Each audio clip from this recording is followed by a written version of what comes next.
মালিক রে আমি বড় পাপী, আমি বড় গুনাহগার। ও দয়ার আল্লাহ, আমি 10 বছর তোমার গোলামি করি নাই, আমি 20 বছর গোলামি করি নাই। আল্লাহ আজকে মনিরুল ইসলাম শরীয়তপুরী আমার ভাই শোনা গেছে তোমার বন্ধু বানাইলে ওই জান্নাত পাওয়া যাবে। মালিক রে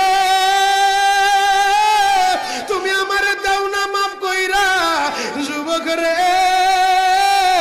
যদি কেউ আল্লাহরে বন্ধু বানাইতে পারে তার কোনো আর চিন্তা নাই, তার চিন্তার কারণ নাই গো বাবা। এ যুবক ভাইরা, দাড়ি পাকা বাবাজিরা, সবাই আমার দিকে একটা নজর তাকান। এই যে দেখেন আমি হাতের ভিতরে আহারে টিস্যু দিয়া কাফনের মতো একটা দৃশ্য বানায় ফেললাম। এমন একটা কাপড় আপনার শরীরে একদিন উঠে যাবে, আমার শরীরেও একদিন উঠে যাবে। ও চেয়ারম্যান ভাইরা, ও মেম্বার ভাইরা, ও নেতা ভাইরা, ও আলেম ভাইরা, এখন কাঁদতে বলছি শুধু কাঁদবা।